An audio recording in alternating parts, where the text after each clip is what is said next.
Oh dear. Have we been stood up? Oh dear. Deary, deary, dear.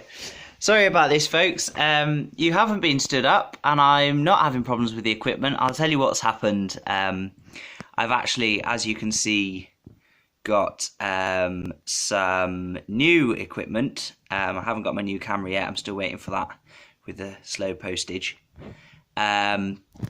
But yes, I've got a new house which I'm in, and it's got a nice little streaming corner which is much better than the old one. So yes, but what's happened is I got everything set up well in advance, and I actually got everything set up too much in advance, and then I started writing a guest blog for a website, and I was having so much fun writing that I got completely carried away and totally lost track of what time it was. So sorry that I am very, very late. But thank you, Yvonne, for emailing me, because I would have completely not realised otherwise. And I'm very impressed that you're all still here, so thank you for waiting. Sorry about that. Anyway, what is today's topic, I hear you cry? Today's topic is using jazz chords. And I'm just going to find... there it is. My little thingamy to prop the camera on.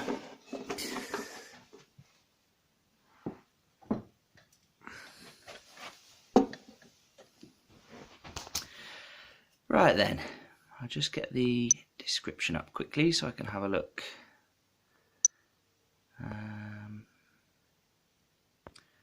Will it let me do that? Oop, nope.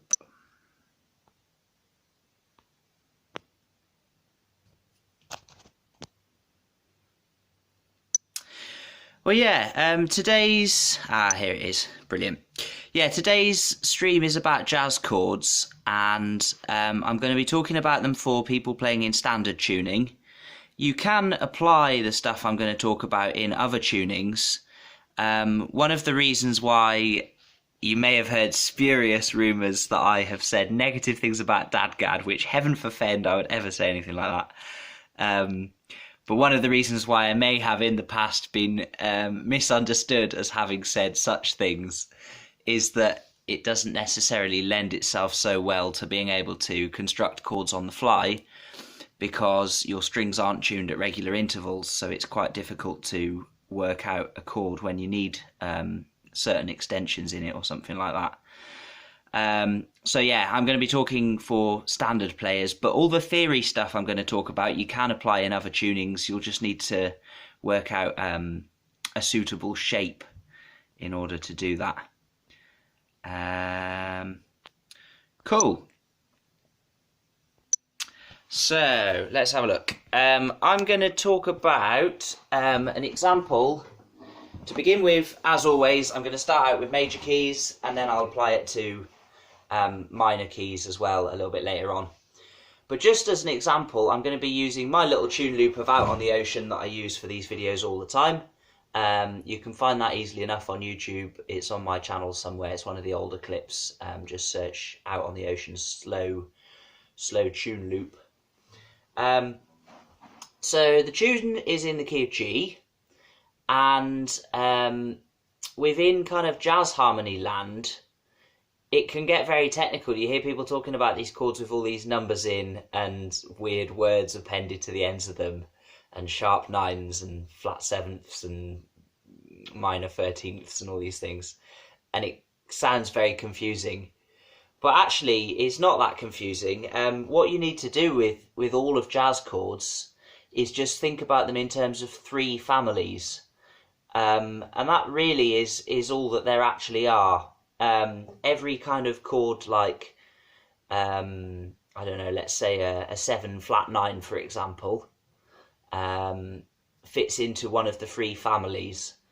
So the three families are major chords, minor chords, and dominant chords. And any other kind of chord, including diminished, augmenteds, all the things with, like, you know, flat thises and sharp that's, all of those will fit into one of those three families in some way.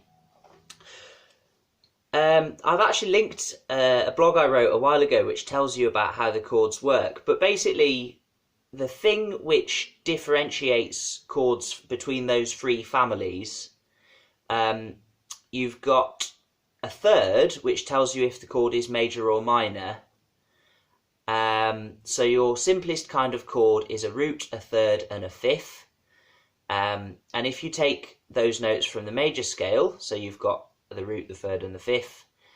So for example, a G scale goes G, A, B, C, D, E, F sharp, G. And if you play G, B, C, D, 1, 2, 3, 4, 5, 1, 3, 5, you get a G chord because it's the first, the third, and the fifth from your major scale. Well, that's the major chord, and then if you had the minor scale, out of those three notes, the one that would be different would be the third, would be a semitone lower. So you would have, you'd have G and D the same, the first and the fifth, but the third, which was B, would become B flat, because that's now a minor third, because it's a semitone lower than it was. And these kinds of chords, triads, they only have 3 notes in, but there's 6 strings on the guitar, you know? So you can stack those notes up in any order that you like. So as long as you've got the root note at the lowest pitch in the chord, then your ear will know that the chord is based on that, and then you can stack up the rest of them in any order. And it's traditional that if you're stacking up notes of a triad, you'll have the root note in there the most times, the fifth in there slightly fewer times than that, and the third in there fewer times again. So yeah, you can play that G major chord, for example. If I play a G major like this, we've got G, B, D, G, D, G. Whereas if I play it like this, it's all the same notes but stacked in a different order. So now we've got G, D, G, B, D, G. And we've got some terrible singing as well. So yeah, that's the basic kind of thing of major and minor triads. So those are our first 2 families, major and minor, and major ones are happy, minor ones kind of sad. The other family I mentioned is the dominant family, and these only become important when you move a level up from playing triad chords and you start playing 4-note chords, or some people call them tetrads. I prefer not to, for reasons I'm not going to go into, but 4-note jazz chords. So what happens with these, if you want a major 7, for example, which is the most basic kind of 4-note chord, you take the first, the third, and the fifth, like in your triad, and then you add the 7th. You may be wondering why I'm doing like predator claws, by the way. It's because I always think of a piano when I'm imagining chord shapes, just because it's so much easier to see what notes you're playing on a piano because they're helpfully coloured in. And I've always said I wish people would make like a guitar with the fretboard coloured in, because then you'd be able to see clearly which notes you were playing, which would make life a lot easier for people learning the guitar.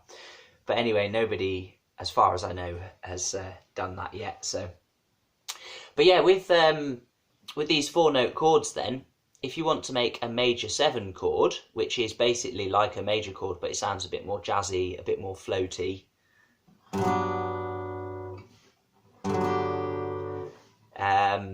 What you do, you take the first, so there's our G, the first note of G. There's B, the third. C, D, the fifth. And there is F sharp, which is the 7th note in a G major scale. So if I play root, third, 7th, root, and then the 5th at the top somewhere, I can get there, the D on the B string, for example.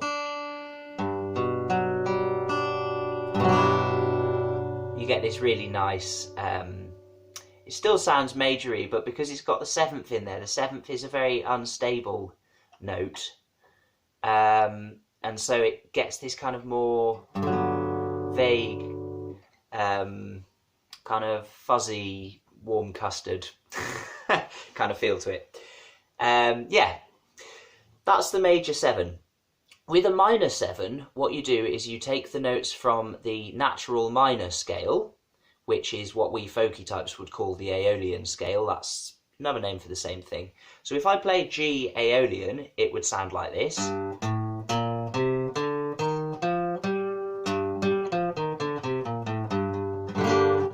And compared to G major, that scale has got a flattened 3rd note, a flattened 6th note, and a flattened 7th note. So here's G major, 1, 2, 3, 4, 5, 6, 7, 8.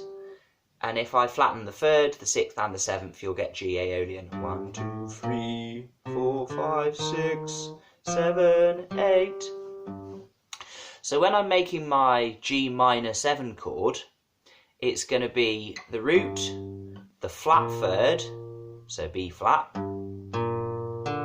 5th is the same, still a 5th. And then the 7th note is going to be flattened as well because it's flattened in the Aeolian, so F natural instead of F sharp. And then we're back where we started on G. And it's the same deal with these kinds of chords. You generally put the root note at the lowest pitch because your ear picks up on that as being the kind of stable bass for the rest of the chord. But the ones above that you can stack in any order of your choosing, and you tend to have the most stable notes in there the most times. So the 5th is the 2nd most stable, the 3rd is slightly less stable, and the 7th is the least stable. So generally speaking, you'll get more 5ths and 3rds in there than 7ths. Although, once you get into jazz land, of course, you can be a bit more arty with these things and pile up your notes in other orders of your choosing. Anyway, that's 2 families. We've got the major family and the minor family. And the other family is dominant chords. So dominant chords are basically, if you're folky and you know about the Mixolydian mode, a dominant chord is like it's made out of the Mixolydian mode. So you've got a major scale, but the 7th note is flattened. So if I play G Mixolydian, it's like G major except with a flattened 7th. Can I clarify? D7 is not the same as D major 7. No, very much not. D7 with no specification of major or minor is D from the dominant family. D, to give it its full name, you could call it D dominant 7 or something like that. Whereas D major 7 is the major 7. So the difference between D7 and D major 7 is that in D major 7, it's got the 7th note from the major scale, and in D7, because it's from the dominant family, which is made out of the Mixolydian mode, the 7th note is flattened by a semitone.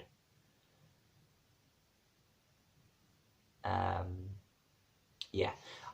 So going back to my example with G, if we wanted to make a G7 chord, we'd have the root, the 3rd and the 5th from G major.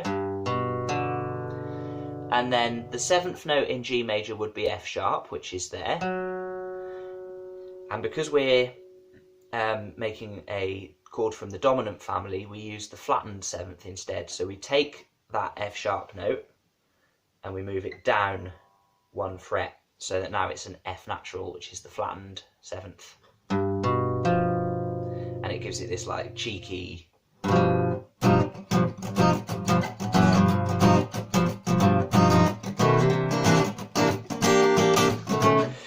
kind of bluesy kind of thing.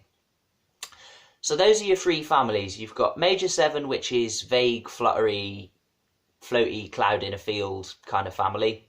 Minor 7s, which are sad, but sad with a kind of jazzy, almost wishy-washiness to them, I suppose. They're a washy sadness. They're not very definite in what they're sad about. Minor 7 chords kind of sound like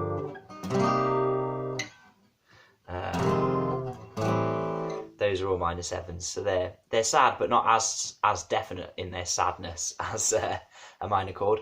And then the dominant family sounds very cheeky, jazzy, that kind of thing. Now, the reason I call them the dominant family is because if I just wash out my mode wheel, let's put it on G major, because that's the key we're talking about. There we go. Yeah, if I was making 4-note chords using only the scale notes of G major, so I'm only allowed to use notes from the key that we're in, because the melody is only going to use those notes, so I can't use chords that contain any notes other than those 7. That would give me a list of 7 available jazz chords with 4 notes in, which I could make, aka 1 for each degree of the scale. And I've written on the mode wheel what they would be. So for G major, you could make G major 7. And that's because G major is your starting scale. So you've got the 1st, the 3rd, the 5th, and the 7th from a G major scale. So you're going to get G major 7. If you started on A, using only the notes of a G major scale, you'd end up with A, C, E, and G. And those are all notes from an Aeolian scale, so that's an A minor 7 chord that you're going to hear there. So your second chord available in Jazzland in the key of G would be A minor 7. Your third chord would be B minor, and B minor becomes B minor 7 in Jazzland. Your fourth chord is C major, which becomes C major 7 in Jazzland, not C7, and that's important. And the reason it's important is because of the 5 chord. If you remember, the Mixolydian mode starts from the 5th degree of the scale, and so D Mixolydian would have the same notes in it as G Ionian would. Now, if you were making a chord out of D Mixolydian, that's D with a flattened 7th. So your 5 chord is a dominant chord. And I'm not going to talk too much about exactly why this is, although it's really, really interesting because it's all to do with the physics. But within a dominant 7 chord, you have an interval within that, which is an unstable interval which needs to resolve. So that flattened 7th note doesn't sound very secure, I suppose, is the way of saying it. And the easiest way for you to resolve that insecurity is for that chord to resolve down a 5th. And that is what always happens in folk music, is chord 5 always goes back to 1 at the ends of the sections. So the naming of this as a dominant chord comes from classical music, where they used to call the fifth chord the dominant degree of the scale is the 5th. And at some point in history, they started using 4-note chords for the 5th chord because it had that unstable interval in it, and it sounded extra nice resolving back to chord 1. And that's how dominant chords got their name. I'm going to come back to that in a little bit because there's more to be said about it. But anyway, let's carry on round the wheel. E is E minor, that becomes E minor 7. And then F sharp is F sharp diminished. And if you're interested in why this is, then I think I covered it in one of my previous videos. The second half of the music theory video I made. You really need a piano to understand why this is, but that chord, if you want to make a 4-note chord for the 7th one, the diminished one, then it has to be what's called a half diminished chord.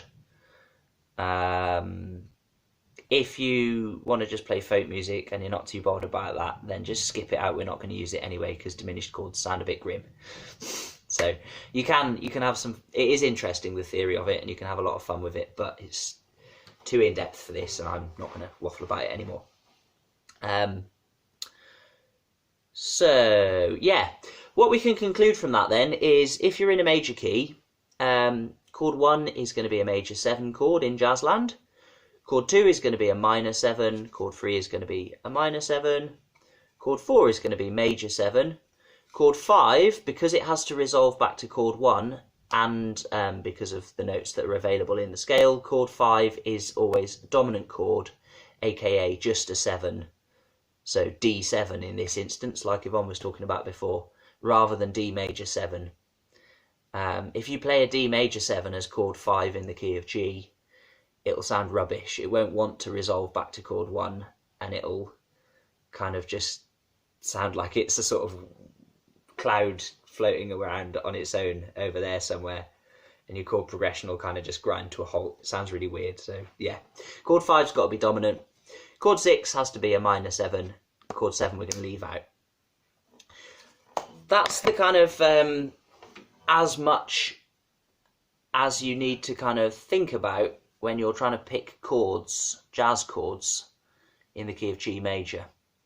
I'll just give you a very quick example of this. So before we go on too far.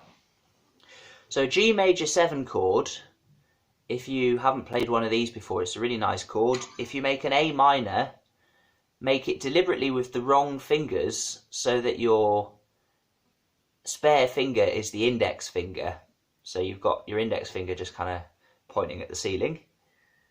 And then slide that shape up 2 frets and put that spare index finger on the 3rd fret of the bottom string. That then gives you this chord, which is G major 7. And what you want to do is let this index finger go just a little bit flat so that it touches gently against the A string and mutes it. And that way you've got your root note there, which is G. You've got your major 7 there, which is F sharp. You've got your major 3rd there, which is B. And you've got D, the 5th, up the top. So that's all the notes of G major 7, and it's in a convenient shape to play. If I move to my 2nd chord, which is A minor 7, that's an A minor 7. It's like an A minor, except you take your 3rd finger off. There's that one. Then I've got B minor 7, which is like a B minor, except you take your little finger off.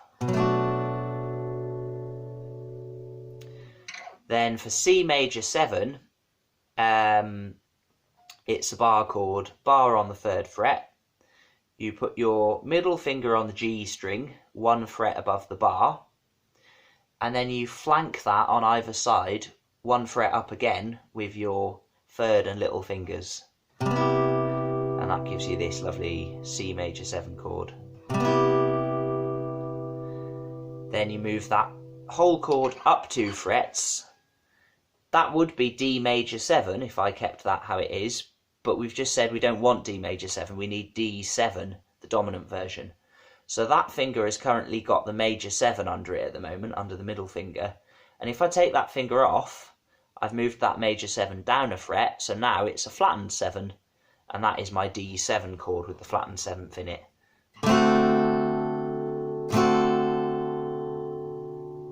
Then I slide my bar up 2 frets so it's on E, and now I can make the shape of A minor 7 that I played down the bottom on top of that, and that's my E minor 7 chord.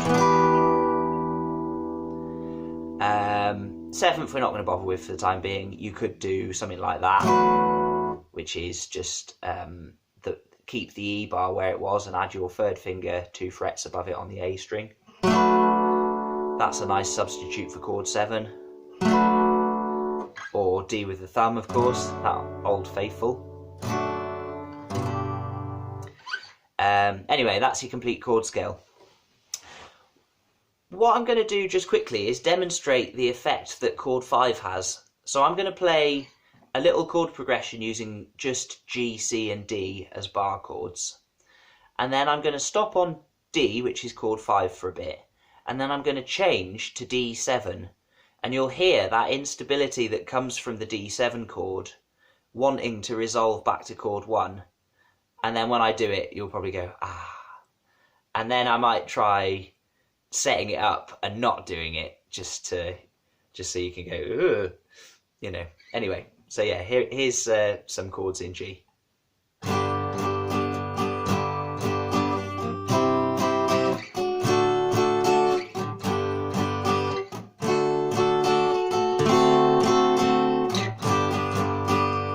There you go. So if I do D, D7, it leads really nicely back to chord 1 and it sounds natural. And part of the reason for that is that there's D, there's D's flattened 7th, C, and then it leads back, that little progression wants to go on down to that one, and that's the major third from the G chord, so that kind of makes sense in a way. Anywho, once you've got used to using 1 and 4 being major 7 chords, 5 being a dominant chord, and then the 3 minors being minor 7 chords, you can start messing around with adding chord extensions or colour tones. And those are basically extra notes that you add to your chord. If you get hold of a copy of my book, Backing Guitar Techniques for Traditional Celtic Music, there is actually a list in here of every single jazz chord you can use to fit with any of the modes. But I'll run you through quickly the kind of theory behind it. Let's say you've got G major, your root chord. You've got G major 7, so you've got the 1st, the 3rd, the 5th, and the major 7th. Well, that's only 4 notes that you need in there, and you've got 6 strings, so potentially you could add 2 other notes if you wanted to make it sound extra flavoursome. It's like the spices, you know. So if you wanted to, for example, you could add the 2nd note of the scale as well, and that would sound like, I'll put the 2nd note right up the top. So there's G again on the 3rd fret, and there is A, the 2nd note of a G major scale. So if I just plonk that on the top of my G major 7 chord, you get play it like that, which is quite nice flavoursome. That's an absolutely fine thing to do because A is in the key of G Ionian, so that it's fine to add an A note. So long as the chord is clearly based around G major, adding an A to it will just make it into a nice tasty jazzy G major.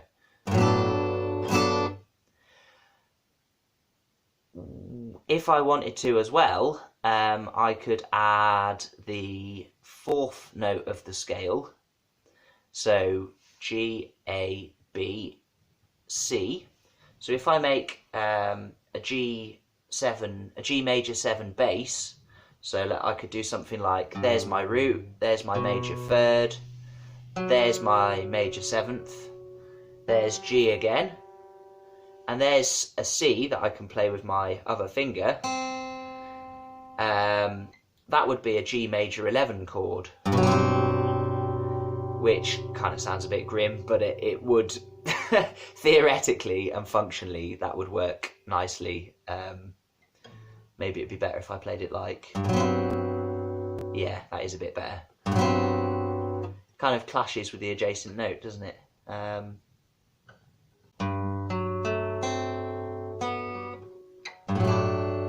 don't know.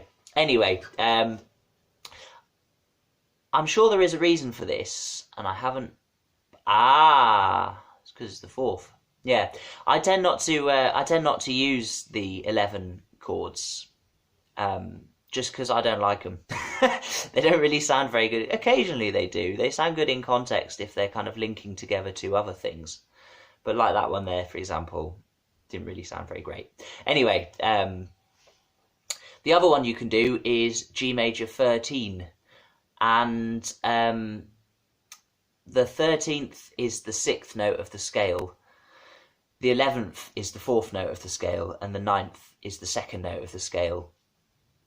This is very confusing. The reason why they name it like that is because if you've got your major 7 chord, you're not playing any adjacent notes within that, because adjacent notes clash when you play them together.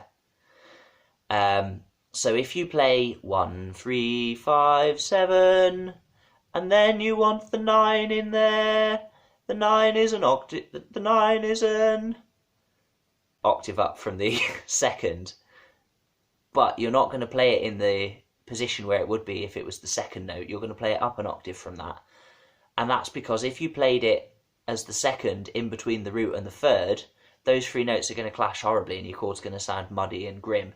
Whereas if you octave that 2nd note up to be the 9th, then it'll still sound nice in the chord.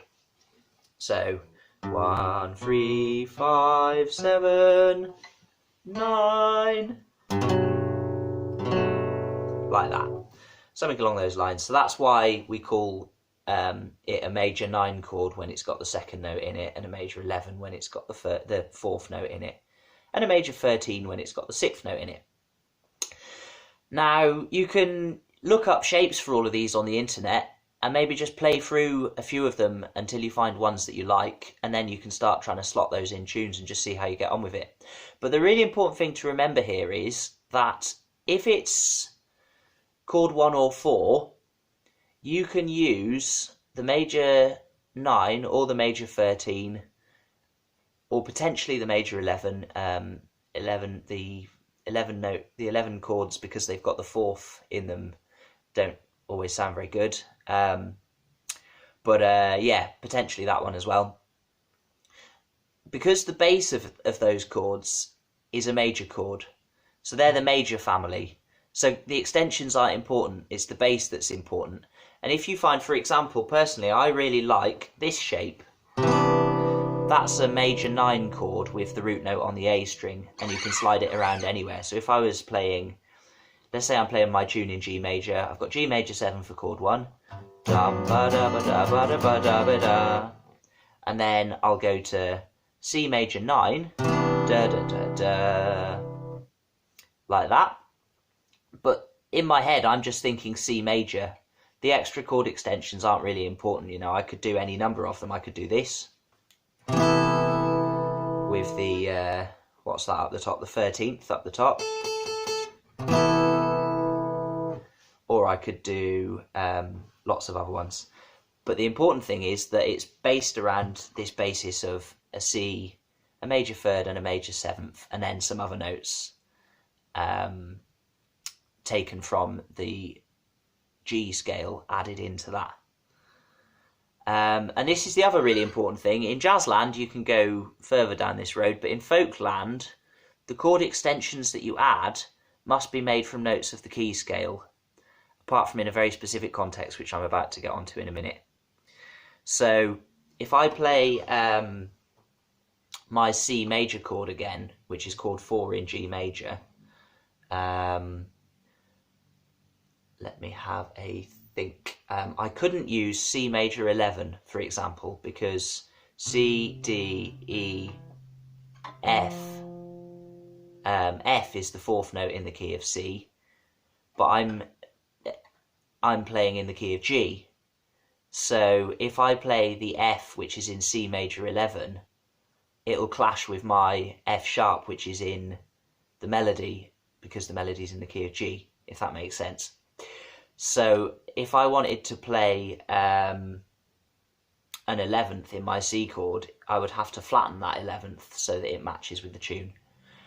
I wouldn't do that because I don't think it would sound very good. Just out of curiosity, let's have a look and see what it does sound like. So there's the 5th. The flat 11 would be there.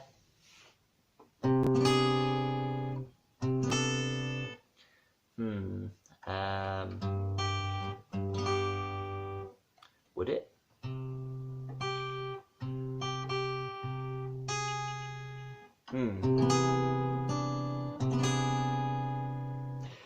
something like that. Bit weird. Anyway, don't know. I just avoid 11s. I'm sure there'll be a physics-based reason why I don't like them, but I've never quite put in the effort or time to work out what it is. They just don't sound very good to me, so I don't bother playing them. Anyway, I'm digressing. So what have we covered? Major chords, you can add any extensions that are made out of notes from the scale of the key that you're in. Minor chords, exactly the same deal. Any of the 3 minor chords in your key, you can switch to minor 7s avec any extensions that you like. So the second chord in our G major tune is A minor.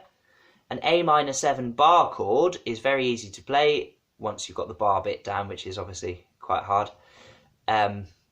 You've got your bar on the 5th fret, and then you add your 3rd finger there on the 7th of the A string. So that's A minor 7, and I could play all sorts of extensions on this. I could add my little finger on the top string and it would be A minor 9 because I've added the 9th note to my A minor 7 chord. And that might be nice. I could add my little finger on there. That's an interesting one. Now what I've done there, I've made an A minor sharp 13? A minor 7 sharp 13. Yeah. Or is it A minor 13? Hang on.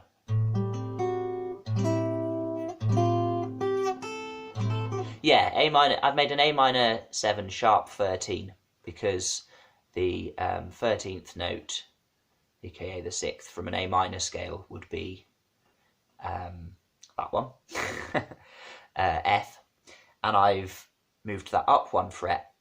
And that's the reason I've made it a sharp 13 instead of making A minor 13 like that, is because there is no F in the key of G. There's an F sharp in the key of G. So if I want to add a chord extension to my A minor that has an F in it, it has to be an F sharp, which gives me that. So that's quite a cool chord, which is beloved of funk players like. But anyway. So yeah, that's another illustration of my point that you can make any chord extension, put any chord extensions in that you want, as long as they're made out of the notes of the key scale. Finally, the dominant family. These are the ones that are like the kind of jazz meat of your folk accompaniment to the major and minor vegetables, or corn or tofu, or whatever takes your fancy. But yeah, with the dominant family then, there are lots and lots of options for these. You can do the same thing with them. So our 5 chord in the key of G is D. So D7 is like that, or like that. As well as that, you could have D9 or D13, both fine. There are some extra extensions you can have with dominant chords, and then there are some extra places you can put dominant chords to make super jazz backing, but I'll get onto them in a minute. So the extra extensions you can have with dominant chords are these things called altered dominants. And basically the way they work is a dominant chord's themed around kind of making an extra tense chord that wants to resolve back to chord 1, or down a 5th, in other words, or up a 4th in other words. And to add extra tension, you can alter the accidentals that alter the chord tones that you've added. So if I look at, let's look at D9, this shape. I often use that as a 5 chord in folk tunes. So it's middle finger on the 5th fret of the A string, index finger on the 4th fret of the D string, and then next 2 fingers on the 5th of the G and B strings. And you can leave the top string in that one if you want. I'll just bear with a second, I'll just turn off notifications because that makes a terrible noise. There we go. Do shut up. Yeah, so that's your D9 chord. And if I play my little chord progression with G major 7, I'll use C major 9 and then D9. So that sounds something like...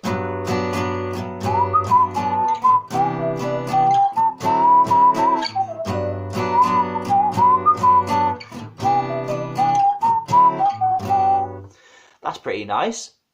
If I wanted to make my D9 chord need to resolve extra hard back to G, I could take the 9 note, which is under my little finger there, and convert it either into a sharp 9 or a flat 9. And that would make that chord extra tense, extra uncomfortable, and extra needing to resolve back to chord 1. So here it is with a sharp 9, which is like this. And here it is with a flat 9, which is like this. So for the flat 9, I'm like flattening my index finger and leaving the other two where they were. For the sharp 9, I'm moving my little finger up a fret.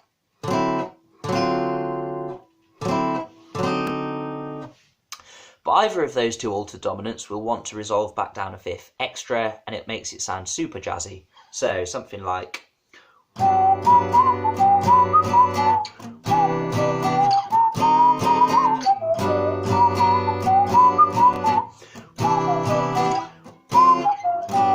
something like that. And so you can have all sorts of fun by messing around with using altered dominant chords at times when you're resolving down a fifth. One other thing you can do, just quickly before we move on, if you're playing D9, if you look at that 9th note that's under my little finger there, the A, hang on, it's not an A. Oh, D, sorry, it's an E, isn't it? Yeah, so that's the 9 in my D chord, and here a tone below it we've got the D, which is the 5 in my G chord. So I could chromatically link those using my altered dominant chord. I could go... and that creates a really nice little movement within my chord progression where most of the chord is just being a chord backing the tune. But within that, there's one little note that kind of writes its own little story of its journey, its emotional voyage back to chord 1, you know.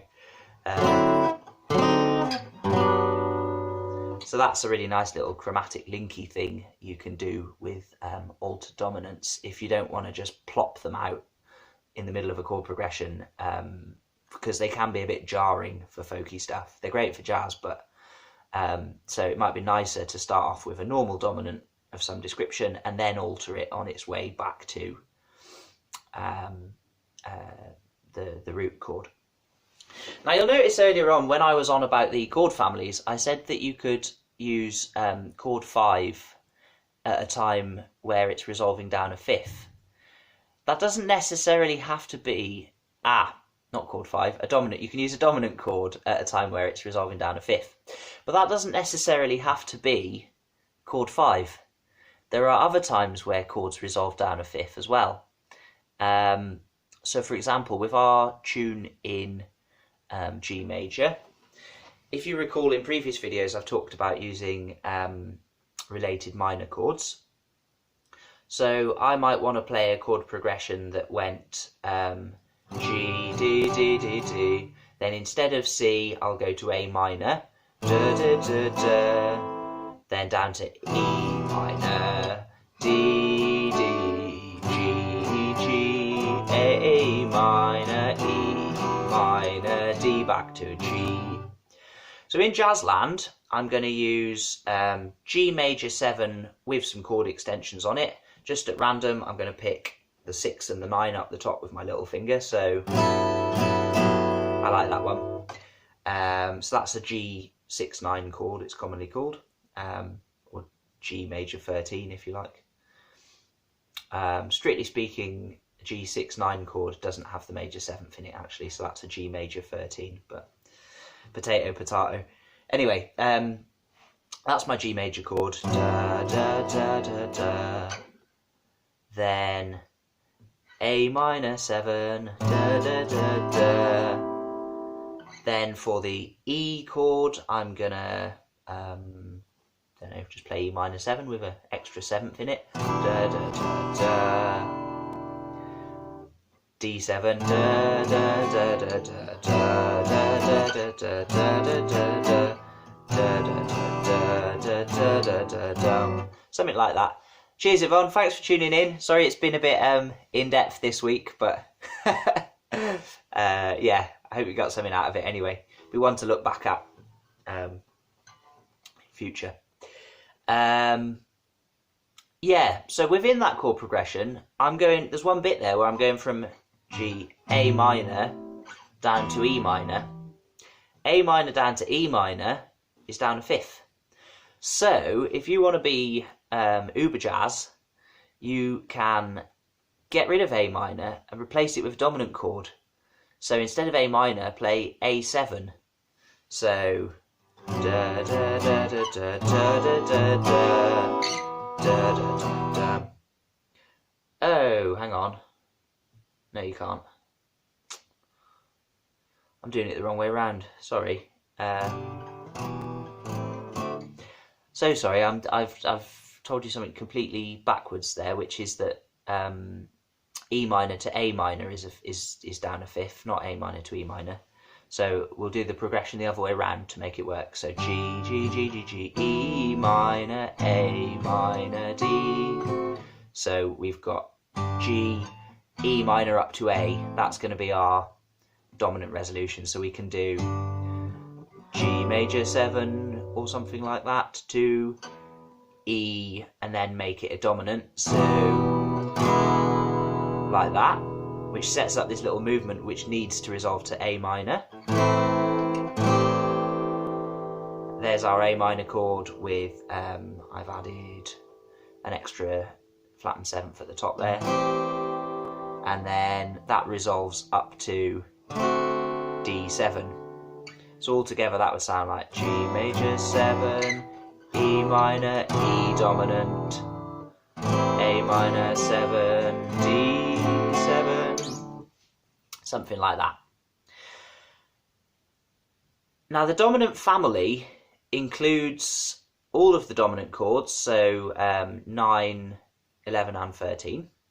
And it also includes all the altered dominant chords because they all have that same property of wanting to resolve down a 5th. And you can be a bit cheeky with these and use altered dominants with notes within them which aren't in the key, because they're deliberately setting up tension, and that's their whole thing. So when you resolve them, it'll feel like you fixed the wonky note, if you like. You can't do that with the major chords or the minor chords, but you can do it with the dominant ones.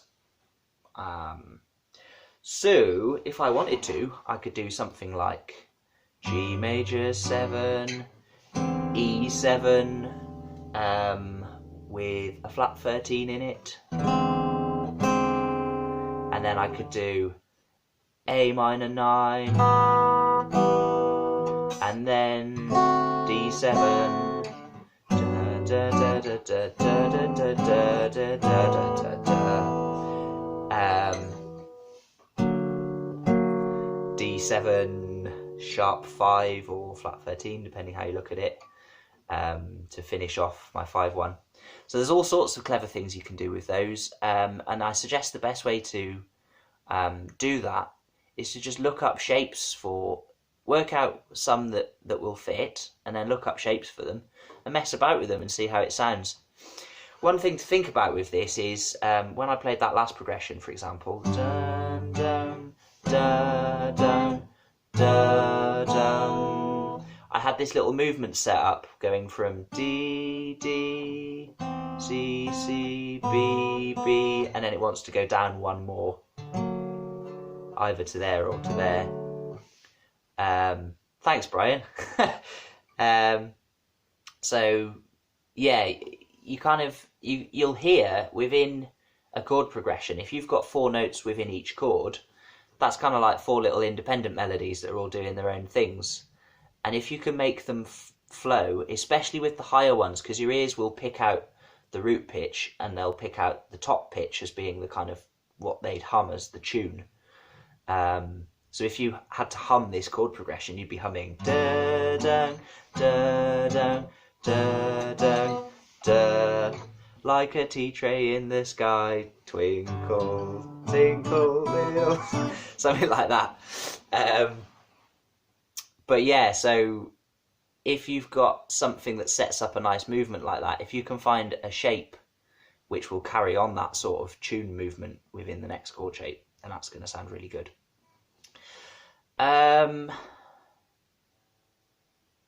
Did I have one more point? I did. What was it?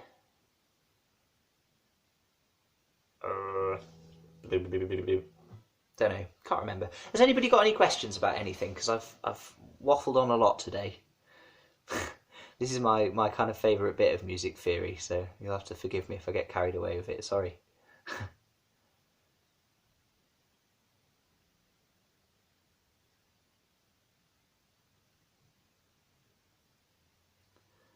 Anybody, any particular questions? No. Okay, cool. Right then, so my kind of key takeaway from everything that I've just said is if you're in a major key, you kind of need to break the tune down into families. There's the chord 1 family. Oh, sorry, forget that. There's the major, you can break your...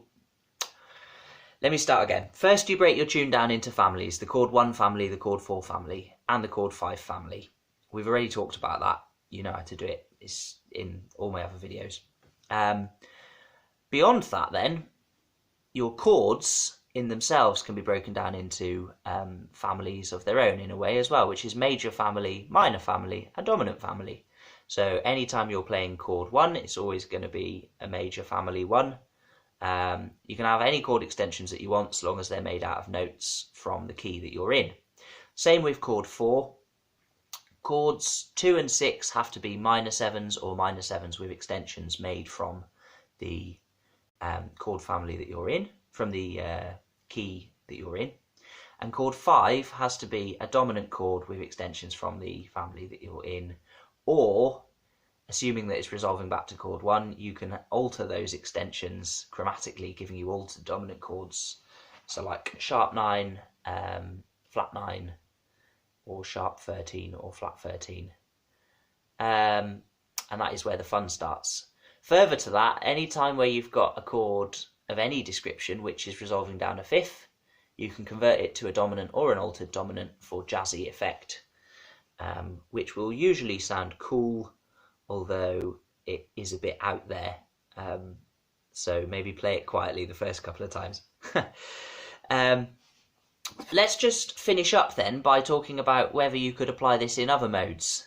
The answer is yes, in exactly the same way as anything else applies to related modes as well. This applies to related modes in just the same way.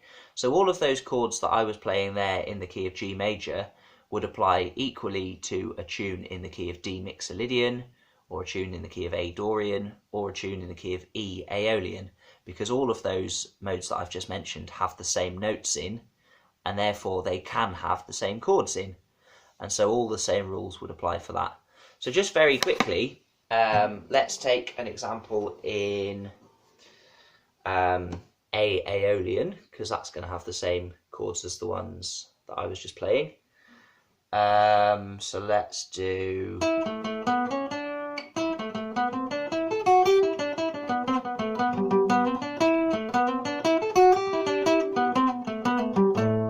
that one, which is called Sleeve Rustle. So the main chords are going to be chord 1 in A Dorian, which is A minor. I'm going to play A minor 7. I might play A minor 9, I really like that chord. I might play A minor 13. But also, oh, hang on, sorry. Oh, is it that? No, it's that, isn't it? Yeah, so I could play any number of more complicated A minors. Chord 4 is going to be D7 now, because where we were in G Ionian and our 5 chord was dominant, now we're in A Dorian, so our fourth chord is the dominant one. So that's going to be D7, and I'm going to play D9 because it's cool as. And then my 5 chord in A Dorian should be E minor. And if I want to be uber jazz, because that chord's going to come back resolving back to A minor, which is down 5th or upper 4th, I could stick a dominant or an altered dominant in there. So I'm going to put this one, the Hendrix chord, which is an E7 flat 9. Sorry, E7 sharp 9, sorry. So my chord progression for that tune would sound something like...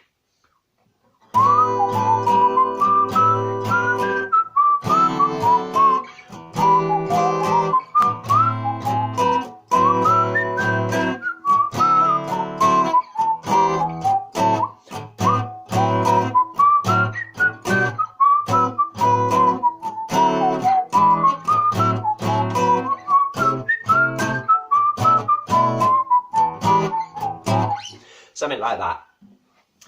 So yeah, I hope that's given you a little glimpse into some of the fun things you can do with jazz chords. There are loads of examples in my book, Backing Guitar Techniques for Traditional Celtic Music. It's got diagrams for loads of my favourite ones in the back of it, as well as talking about all the theory in slightly more detail, but also in a probably more easy to digest way than me just waffling at you about it. So check that out. And also, my latest invention, the Folk Friend Practice Diary, is now out, in which I've basically distilled everything I could think of about how to make practice more efficient. So it uses regular reviews to look over your progress and keep you focusing on what your next goals are going to be, and try and prevent you from getting too sidetracked with other thingamies that come along and distract you along the way. So check that out if you're into streamlining your practice time. They're available on Amazon. Just search for Folk Friend Guitar Practice Diary. All my other books are available on my website, finaleguitar.co.uk/shop, and the mode wheel is on there as well. Yeah, check all that out. Thank you all very much for tuning in. Thank you to Brian. Thank you to Yvonne. Thank you to Ed. Who else did we have? Thank you to Liam. Welcome aboard, by the way. I don't think I've seen you on here before. Thank you to Jack. Thank you to Keith. I think we might have missed Keith. Sorry about that. I'm really sorry I was so late. As I say, I got distracted writing a blog. Whoops.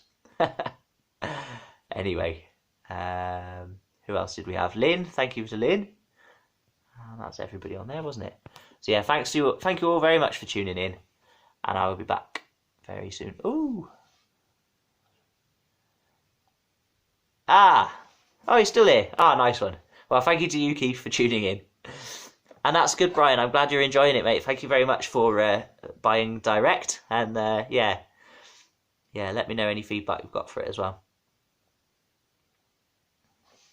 Anyway, cool. I'm going to sign off. Cheers, guys. I'll see you next week. Hopefully my new camera will be here by then, and I'll be on time.